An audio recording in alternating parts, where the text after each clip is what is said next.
This government meeting is brought to you by Eastworks and our local cable subscribers.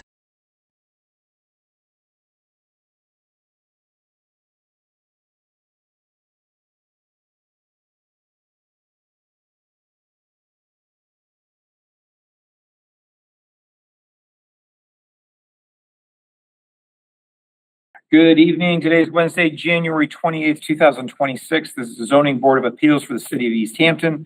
This is a hybrid meeting being held both at 50 Parsons Ave in Easthampton as well as on Google Meet. First thing we have is public speak. If there's anyone who is looking to speak to anything that is not on the agenda for this evening. If anyone on the line would like to speak, please use the raise hand function. I will give you the ability to do so. Seeing any? Okay, at this point, we will begin our public meeting. First item on the agenda is 385 at 391 Main Street, the community builders.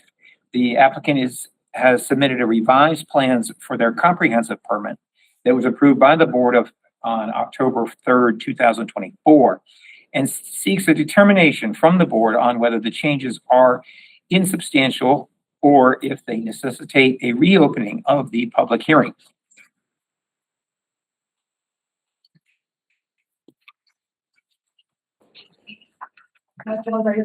Which one do I plug into here? I would recommend just doing it directly from the meeting. That way. I'm sorry. Yep. Okay, let me do it this way. Apologies. And then I think I just need to promote Do you. you want me to share? Yep.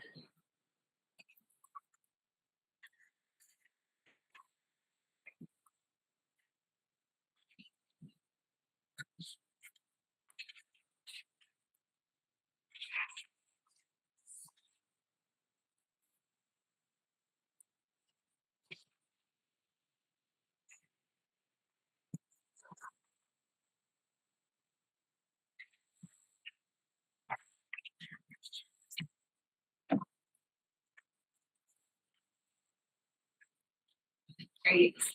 Good evening. Thanks for having us tonight.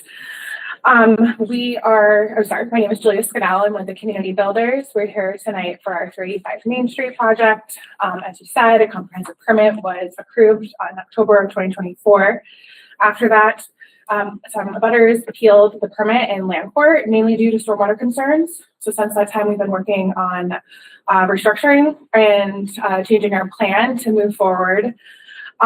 We are really pleased with the project that we presented to you here tonight.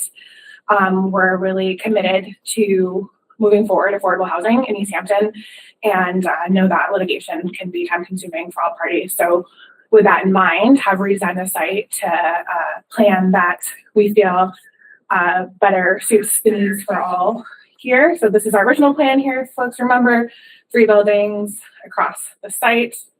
Our updated plan and moves us to 1 L-shaped building at 55 units. So it is a reduction in units. Here's a floor plan of what that building looks like. We would be serving the same population here, just at a reduced scale. Overview, some highlights of this project include increased parking ratios. So we have 1 space per unit. We were under that with our prior. We also have less traffic impacts because there's a lot less people coming in and out of the site, as well as a redeveloped stormwater plan to address some concerns that were come our way. We were confident and ready to move forward with our prior plan, but we're also really pleased with the outcome that we have here tonight. The building's also been slightly lowered, so it has less impact. We've also fully designed the sewer connection at Wamelka Way. If folks remember, that was part of our project last time that was to be developed. So we've developed that at this time to address both the needs of the proposed building, as well as some concerns we've heard about existing sewer issues in the Main Street. So we have designed that and are working with the City of Easthampton on implementing that plan here. We've also heard comments from fire about access to this new building. And so we've gone through that. There's 2 emergency fire access ways around this building, in addition to obviously the parking lot. And we've received their sign off on those plans. So our request tonight is that the ZBA determines that there's been no material or substantial change to the permit and to modify the comprehensive permit to reflect as stated here.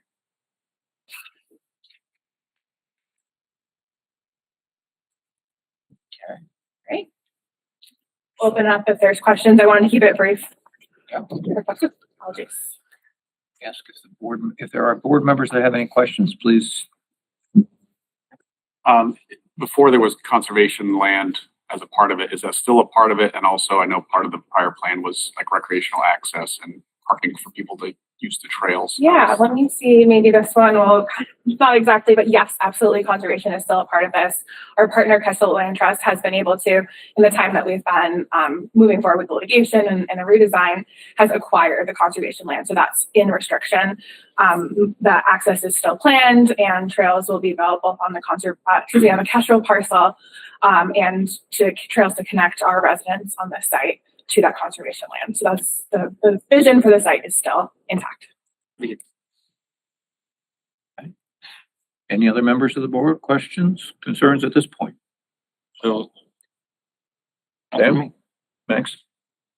Okay. All right. Is there any other members of your committee that would, or group that would like to present, or is? No, we're here in case there are questions, but happy to stop talking if you want us to. Okay. All right. So I guess if you're done, we can then open it up to if there's anyone who has any questions or concerns that they would like to address or would like the board to hear concerning the review of whether or not this is a insubstantial change and necessitates reopening of public hearing.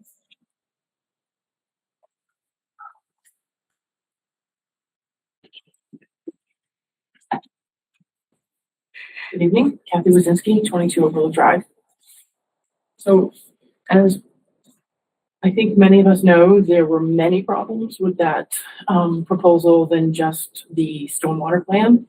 And I think it would be beneficial to the public to be able to review everything in a public hearing and to look at all of the numerous issues also with that comprehensive permit that we raised at the time of the last hearing for that permit. I would request that for the benefit of the neighbors and for the public in general, that the public hearing be reopened. Thank you. Okay.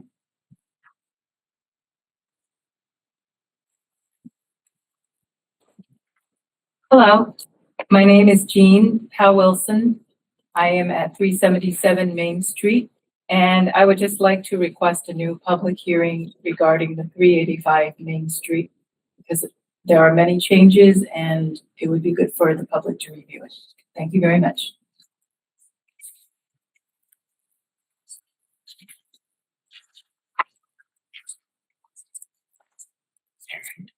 Is there any other, anyone else? Is there anyone online has any questions or concerns? Anyone online would like to give public comment for this item? Go ahead and use the raise hand function. I'll give you the ability to speak. There is someone in. I can wait till after the public comment section. I'm just with the community builders, but I do not see any hands raised online. Okay. yeah, just a quick comment.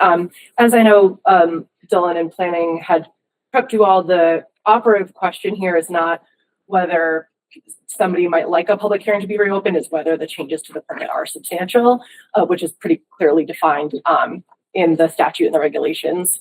It's pretty clear that this change is not substantial because an insubstantial change, any change that is substantial, if you're looking at the regulations and the statute, involves making the project bigger or having bigger impacts.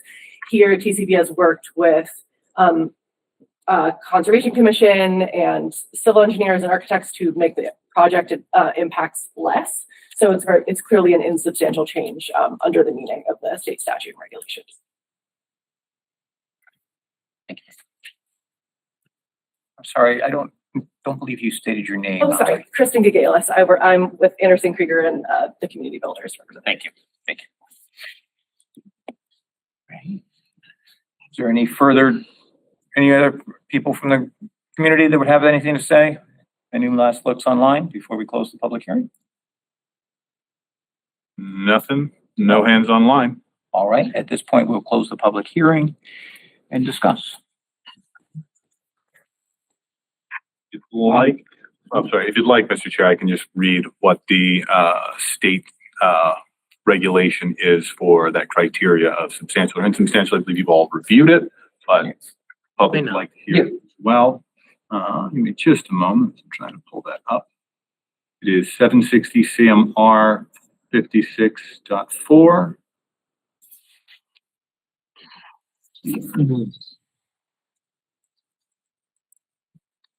And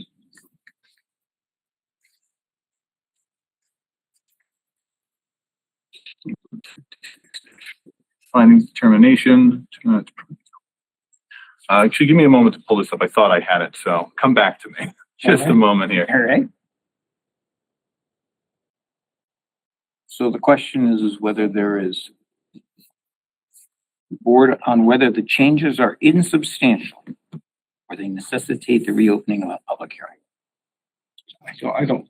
In my eyes, they're not major enough to warrant reopening the public hearing. And if anything, the changes that were made were appeasing or taking into account the objections that were being made initially. And so it seems to me that reopening it would just be not necessary. I was going to say anything else. Yeah. Okay. Tony? I mean, I don't see what rehashing everything we went over before, and most of those things have been addressed, so wouldn't really get the point of it. I mean, I think it determines how the law is written and what the law says. Got it here. I can just go ahead and read this in here. So this is from, as I said, the CMR.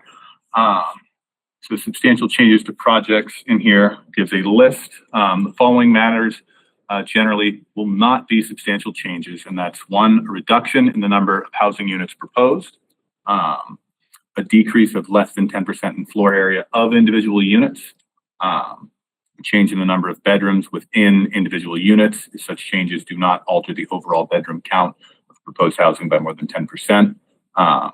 And then a change in the color or style of materials used, or a change in the financing program under which the applicant plans to receive a subsidy if the change affects no other aspect of the proposal. Seems pretty clear to me. Mm-hmm. So if they're reducing, I guess my only question, and I'll play devil's advocate here, is the 10% reduction. But that's 10% reduction in the size? That's in floor area of individual units. So it's a change in the number of bedrooms within individual units if such changes do not alter the overall bedroom count of the proposed housing by more than 10%. Change the number of bedrooms within individual units. So that it's a little awkwardly worded, but we're not Awkwardly worded. I don't believe we're triggering that.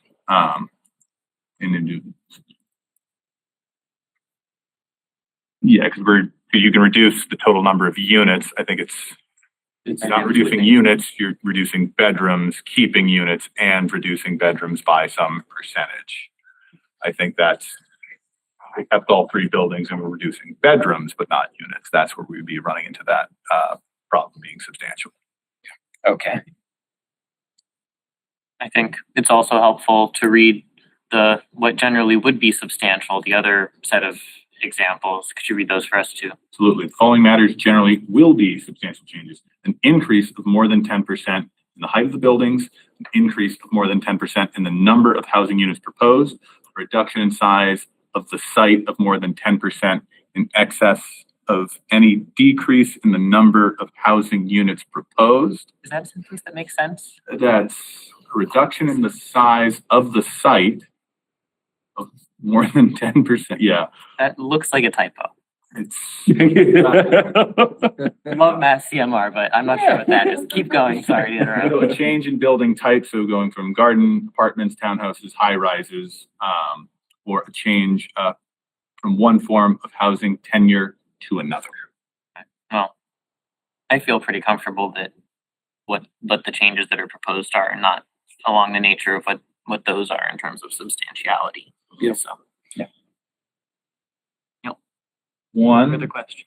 last thing I just want to draw your attention to. Now, this was something folks sent all these quite a while ago, and I had a chance to review them, sent them out.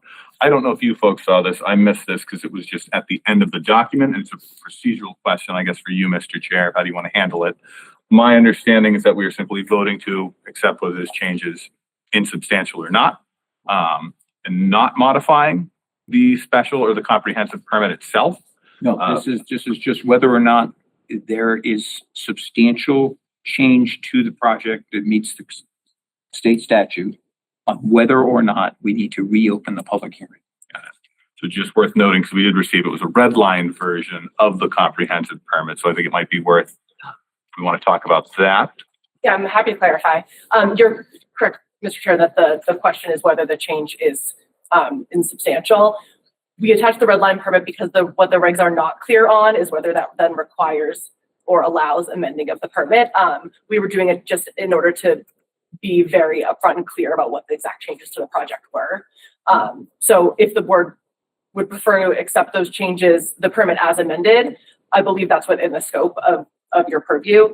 But if the board would prefer to just move forward as saying these changes are insubstantial, then it is approving the plans, the revised plans anyway. So it's kind of 6 in one, half a dozen in the other. Yeah, it's kind of, that's, Yeah, you're not making a decision by not making a decision. right, exactly. Yeah, I would, as another member of the board pointed out, the regs aren't always a model of clarity on a lot of these issues. So, yeah, it's kind of 6 in one, half a dozen in the other. We attach the red line permit more so just for the purpose of clarity, and so that moving forward, like the building inspector and whomever else has a very clear understanding of exactly what was approved, and there's no, confusion moving forward. But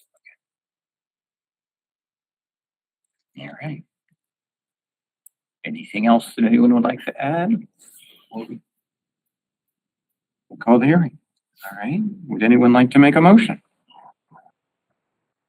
I would make a motion. Let's see. I would make a motion that the board determines that the applicants submitted revised plans for the comprehensive permit at 385 and 391 Main Street from the community builders is containing only changes that are insubstantial and do not necessitate a reopening of the public hearing. And I second that. Motion's been made and second. All in favor? Aye.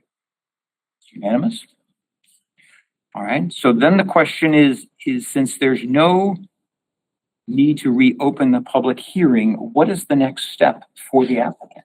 Is it thereby deemed that any change that they've made, that they've presented, is thereby accepted? Yes, so what they've presented, you folks have had the chance to review. Yep. So that is now accepted as being insubstantial. Okay. So they can move forward with what's been submitted, what you folks have had the chance to review. Okay. If we did approve it back in 2024. Correct. Yep. Yeah, we'd approved the plan. They came back, they amended the plan. We did not find it substantial enough to reopen the public hearing. Good. Okay, there you are. All right. All right. Thank you very much for your patience and your contribution to the city of Easthampton. Yes.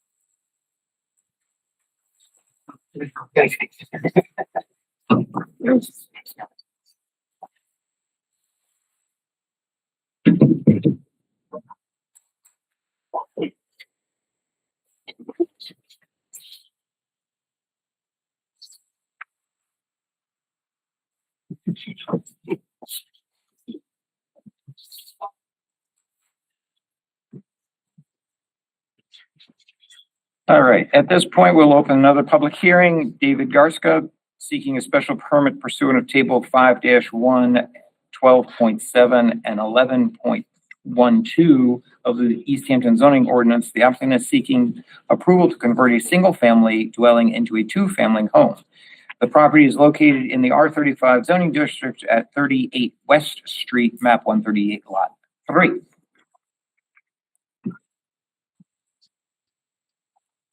Are you here to present? Come on up. Tell us what you'd like to do, sir.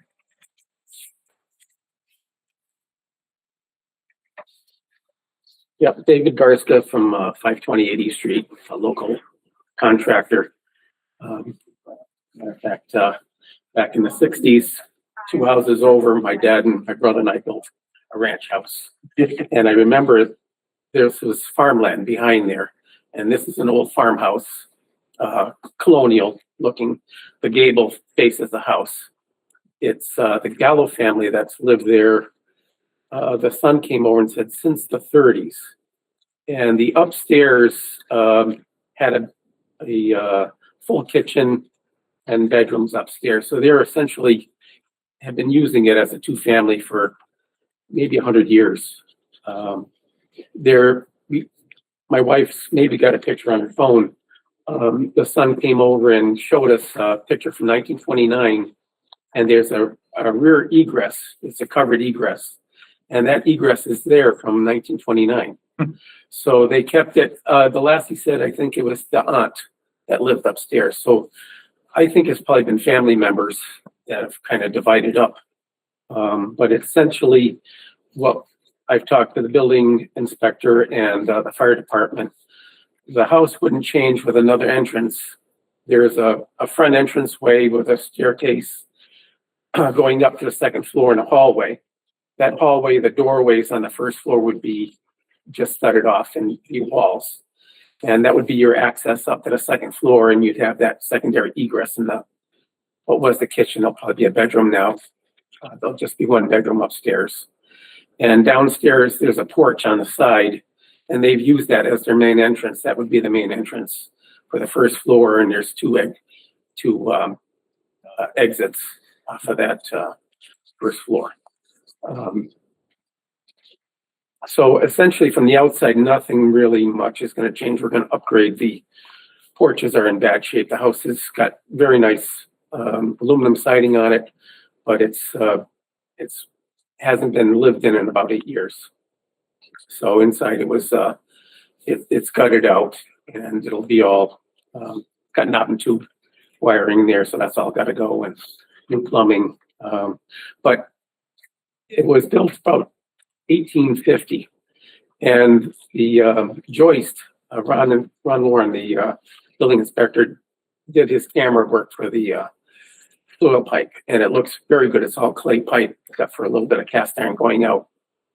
And we're looking at all chestnut joists and beams under the first floor, even the 2x10s. I mean, they're sawn just like you think they're modern.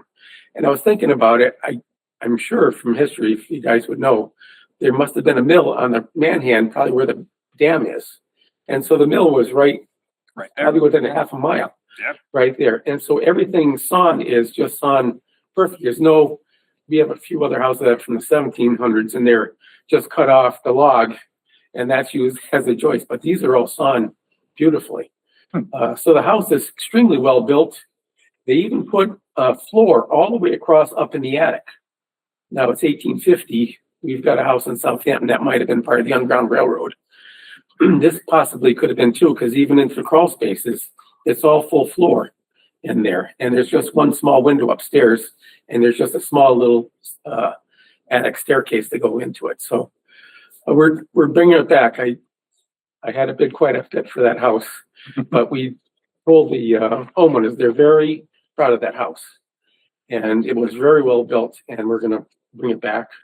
But making it a single family home, it'd be over 5 bedrooms, and it just doesn't seem to work as well as the way it is now with making 2 apartments out of it. But we're going to do a nice job on it. And I don't think we're going to really change much in the neighborhood. Right? Of course. So we've been watching this house for quite a bit, because we drive by it almost every day. And I'm excited that something good is going to happen to it.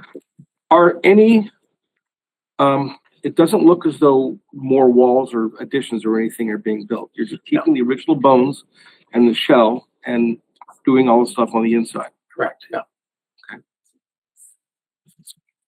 Any idea how long it would take once approved? A new house now takes, used to be 4 months, it's double that now. So I tell you, I'm waiting right now for plumbers and electricians. Everybody's got trouble with help. Yeah. So I would say probably summertime, maybe we'll be ready by fall. Okay. It's gonna take a while. Thank you. All right. Any other members? Yes, sir. About, like on the site, like for parking, since there are separate units, what's there for a driveway and is it? Yeah, there's not much of a parking lot. It's all kind of grown over, but in that picture, that rear egress that I talked about, there's an old, it looks like a mafia car parked in the 20s. And they had parked over at that rear egress. I thought about that, but I've got that front doorway that will be their main entrance, and that's going to go right up to the kitchen. So I think parking would be right in the front. There's like grown over grass there right now, but I think that was parking before. And right alongside the house where the side porches, that would be where parking would be. So I mean, we'd bring back, just a 16-foot wide entrance to the street, but we would make it for multiple parking there. They do have a bush. What is that bush called? Forsythia? They're very proud of this bush. It's all overgrown. She's 78 years old and she wanted to take that bush out. It's humongous. I'm going to try to move it and save it, but that's in the driveway. They probably drove around it in times past. But like I say, 8 years, maple trees have all grown up, and there's a beautiful sugar bush in the back. All the maples have grown up. There's young maples. I mean, if I can find somebody who wants to tap them, it goes all the way down to the river. And so all the maples in the back have just grown up on there. And so I'll plant some sugar maples, along the street and bring it, because we had to take everything out away from the house. It's growing like 5 feet away. I had to cut everything out away from it, but I'll bring some sugar maples back and plant them around there.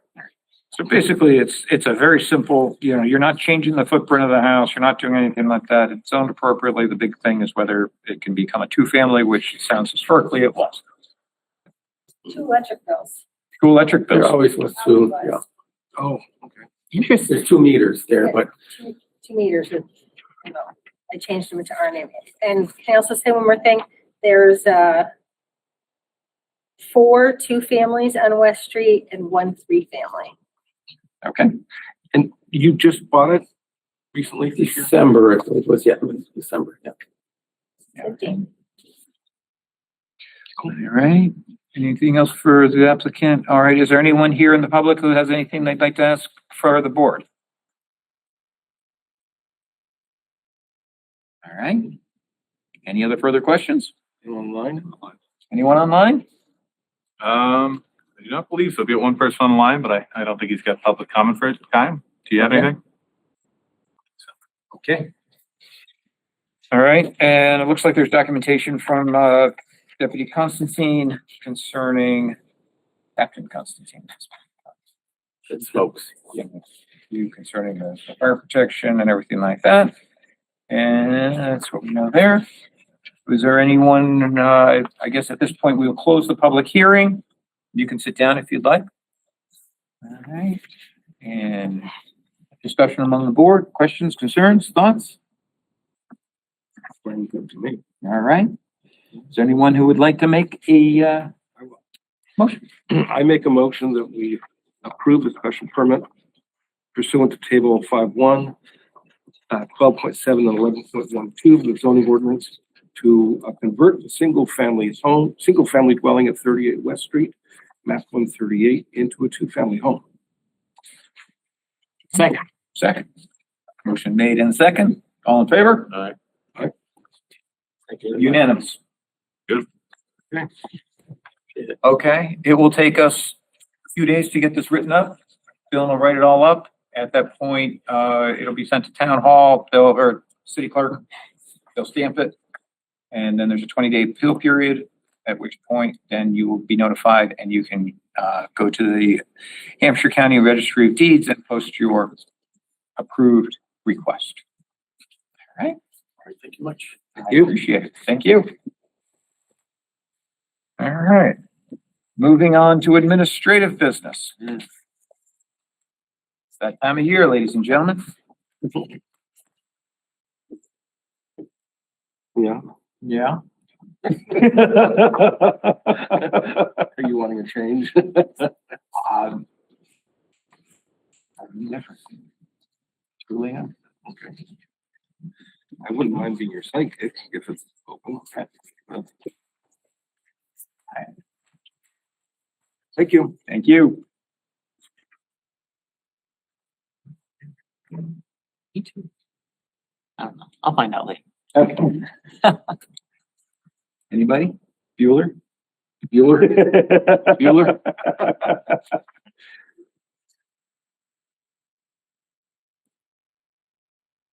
Wow. Well, what do we do? We make a nomination, I right? nominate- Yeah, somebody has to nominate John to somebody. be chair. Yeah, there you go. Do I second the nomination? If you accept it, I will accept the I will second it. All right. If you don't Made accept and it, second. made Made it, second. seconded. Two. Yes. Sure. We'll keep going. All in favor? I. I guess. That's how Thank it you, works. fearless leader. That's how it works. Hey, look, I figured out how the meeting law works. Maybe in a couple, maybe, you know, in the next round or two, I might There you might go. throw my hat in there. Yeah. But for now, I'm good not being in the hot seat. I All like a right. warm seat. You like the warm seat. All right. So Josh, you've voiced a I don't preference. really a care. preference. If somebody else wanted to do it, I would. have a I'd be problem happy with to that. do this. Cool. You would? Okay. Yeah. All right. I can't nominate myself. So I will nominate you. Okay. Second. Second. All in favor? Can I vote? Sure. Vote for yourself. Always vote for yourself. Always vote for yourself. Nobody else will. Okay. So that's done. Thank you both. Thank you. Yeah. Review of the 2026 calendar. Do we have any weird dates that are going to cause problems? I don't think so. I think just the July meeting, I meant to print that one out so we could review it. I was gonna So I'll say, is tell there you one? what, let's review it at our next meeting, which will be a regular time, so we don't have to get too confused about it. Okay. Actually, unless, wait, hold on. Wait. Was I smart and sent it out to you people like a normal person would? I don't know. I found a copy of 2024. Is that helpful for anything? No. That'll really confuse matters. All right, I sent a lot of emails today. It's gonna take me just a moment. So- I didn't get an email from you. I'm just saying. 25th, the 25th. CBA. I don't remember seeing it attached. Then I sent you all nothing. Okay. That's right, I sent the Okay. planning board 2020. schedule, not yours. Attached is the agenda. When is our next meeting? On the 25th. 25th. I've attached the 2026 calendar for your review, but you didn't attach it. There it is. Yo, I attached it. That's correct there. And that was January 13th. Okay. Now, you all had time to say, hey, where's that? Yeah, now? right. Proof of how well we read. Obviously, we're really upset. Yeah, I guess the only one would be maybe Christmas, Thanksgiving and Christmas. Those ones are definitely shifted, Those are definitely shifted. and then I believe July is also shifted. July. So I know I have my vacation in July. That There you I go. will not be here for, so. There you go. All right, then we will work through that as we go. Okay. Our next item is the amendment to the ADU ordinance proposal. Oh, Now, I will introduce this here by saying, number one, what I've given you here is very, very much a draft at this point. Last time I thought I was really giving you guys a final product. Right now, this is going backwards. very much gone backwards. So as we all know, the ADU ordinance, ADU law came into effect just a little over a year ago now at this point, or a year ago, 2 years, who knows? Point is, it's still new. It's still being navigated. And my understanding initially when writing this as to who it applied to, apparently it applies more broadly to all residential uses, right? So if you have a major apartment complex going up, now you can just shove an ADU right next to it. The to me, that made not a lot of sense. I think it creates problems for boards like the planning board, where if you're approving, some residential project, do you have to stipulate that one of these units is the ADU, or you're always accepting that one other unit will be shoved onto there? That's my Takes opinion. +1 to a whole new meaning. Exactly, So there's how we word this and get it so it's compliant with the state is still going to be a little bit of an undertaking, but Okay. the essence of what we had gone for in here, I want to preserve, which is, if you would look to the last page, it's really kind of the meat of this whole thing. And then here, so it's 8.507 special permit for accessory dwelling unit. I've added where the principal use of a parcel is a single family or two family dwelling.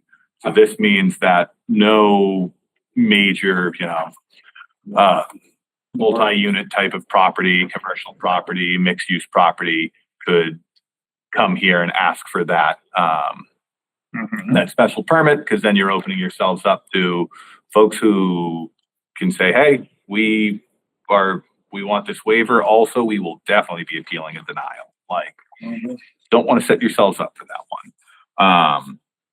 Other places in here, I think this was really written in such a way that it's very clear that it's referring to single family and two family. So that's going to take some time to separate out, and then to say, make sure we're in compliance with residential, and then where does it make sense to add some carve outs to give extra, because you can't make it more restrictive than the state, but in areas where it might make more sense to give more leeway to single and two family homes, such as always granting that 900 square foot or 899 square feet or smaller than the principal use. And that's just a general idea of kind of where we're going to shift in that. Before I go in that direction, just wanted to run that by you folks, because now it's going to be a bit of an undertaking. That's just the general thought behind it. So one thing I guess I have a question about. I was thinking back to a applicant that we had that wanted to construct an ADU attached to the building.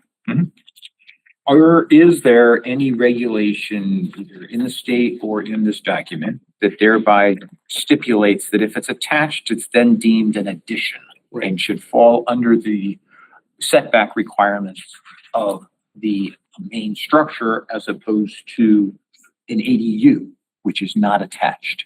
And what defines attached? Yes.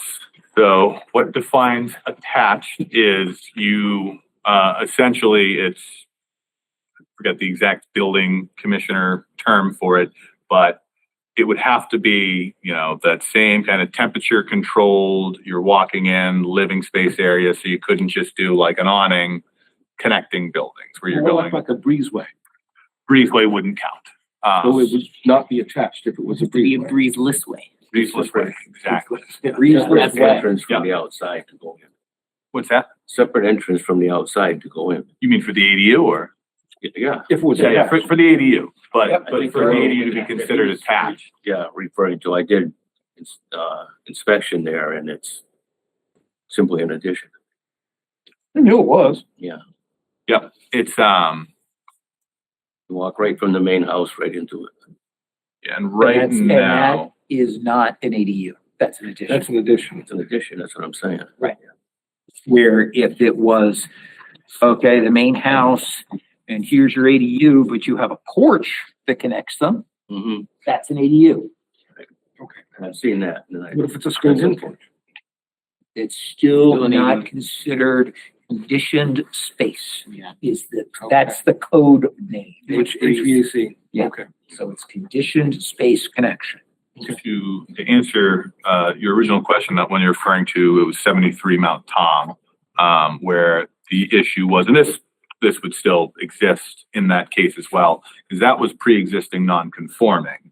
And because when it is attached, you do follow the setbacks of the principal dwelling. And in the regulations, the principal dwelling is, it was like 30 feet off the back, and the ADU regulations was 10 feet off the back. And what we realized is if this was detached, they could shove it exactly where it is. But the second it attached to the home, now it needed to lose 20 feet.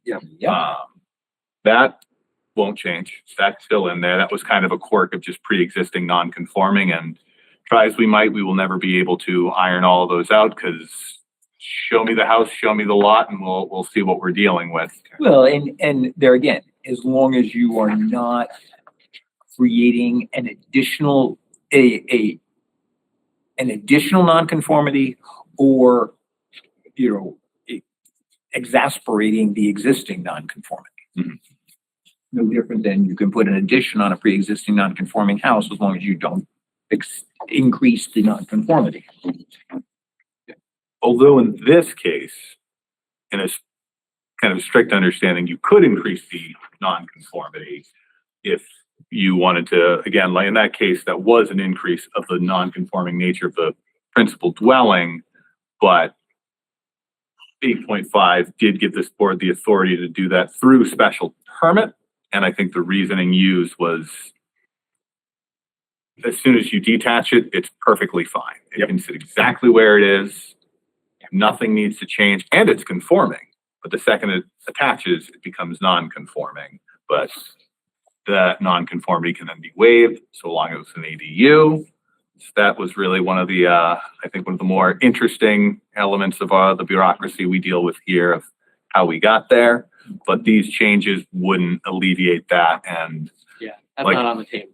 it's just not something that I think we could really get. The part that is on the table, the special permit for ADU and the stuff you wrote in about single family or two family instead of any. Would this mean that there's no path whatsoever for a special permit to alleviate any random part of the requirement of section 8.5, and it just means that an ADU has to follow 8.5, and then it's by right if it's on a larger than two family? Correct. So what it is it's saying that for anything that isn't a single family or two family, they still get all the same state protections. They can put an ADU by right. Yep. And all we're doing with our regulations is making sure that they comply with state regulations. That's kind of the big one. And we won't give them an exception. And we're not creating an avenue for them to get an exception. And Correct. state law doesn't require us to do that. Does not require. It could be something we could do, I but don't see again, why. I would advise against it. For all I know, this could then get to the ordinance committee, who actually does it, and they might say, we do want to give that protection to larger scale. But again, I don't think it's going to go that way, just because you're really opening kind of a regulatory can of worms. Like I said, we're working on planning board on a project right now that's, condos. Once the planning board approves that, they can then come and by right just throw another unit on there. And then if we carved out an exception for them, now they can come in and say, also, we want it to be the same size as all the other units. And then what's our kind of criteria for denial if we haven't put in anything to say, why could we deny them? So can we send for multifamily requests for ADUs? Can that go to planning boards? That's kind of their jurisdiction, or It just goes right to the building commissioner. It's all by right, not like a site plan change or something? which is why I think it's going to be not a court case? an intractable problem for planning board, but now it's something planning board has to consider in its decision, saying that, How was that? How did you determine that or hear that? Was it like a court case that? this is what my understanding in talking with the planning director and our building commissioner, and just often the EOHLC's Executive Office of Housing and Livable Communities website. They just have now a frequently asked section there, and it's as long as the use is residential, not even strictly residential. So like I said, you've got shops on the bottom, apartments on top, they can now have an accessory dwelling unit as well. So They need 8.5. no, irrelevant. Right now, they don't meet 8.5. They would simply apply under the state CMR standard. So they go to the building commissioner, give the plans, and the state protects, it's protected use ADU is Got what it, it's called. okay, so the state would do it. So Massachusetts doesn't differentiate anything over two-family as commercial if it's residential. Like in New Hampshire, it was, as soon as you get above the two-family, 2 units, it's treated as commercial, even though it's residential use. It's, I don't know if that line's not there in Massachusetts. That line is, I mean, there's some difference, like, remember the variance case? Mhm. With the 3-family Oh, versus the yeah. 2-family, so there is some difference that happens when you hit the 3-family, but it doesn't matter in this particular case, because it's a And then residential use. You not a also commercial run residence. into the building codes. Mhm. So the building code is for saying 1 and 2 family homes or commercial buildings. Right. There's no building Yes, code exactly. that says for 4-family home. It basically falls then as a commercial building. Yeah. Falls under the commercial building code. But I mean, I don't know, I guess is the question if we have any, like, if we actually want to. I guess I'll go ahead and say, yeah, I'm good with this change. Mhm. I don't think that having the zoning board hearing commercial developers trying to ask for exemptions for the by right ADU rules would necessarily turn out that well. I would agree with your okay. hypothesis. Glad to hear. I will pursue this. I'll keep you folks updated with if it's right now, as I'm sure some folks have heard, ordinance is still dealing with short-term rentals. Once they finish that, I'll try to get some more things onto their agenda for their review. And once it gets there, I'll be sure to include you folks in any drafts I'm sending out to them. Keep you posted in that, because if it affects you folks, I'll try to keep you informed. Ready? Is there anything else about this that is like, when you said it was very, very draft, like what aspect of it is very? I have to just restructure it because there's definitions that I need to add, and I want to make certain things clear that it's referring to single families anywhere where it should only be referring to single family. Opposed to single family or 2-family, What's that? as opposed to single family or 2-family? Sorry, single and 2 family. Sorry, those to each get that same protection. And really just kind of, I need to do more of a 1-to-1 with what the state regs are. And I think I'm going to be much more heavily taking from there and more, rather than modifying our own, I think my approach is going to be more modifying the state regs to then add in more permissions for single and 2-family. Is really going to be the approach. So this is kind of the idea, but once I get the final document, I think it's going to be much more far from the state. Okay, carry on. For me, Okay, good deal. can I make a motion to adjourn? Go for it. I make a motion to adjourn. Second. Wow. Third in Do you there. have to say all in favor?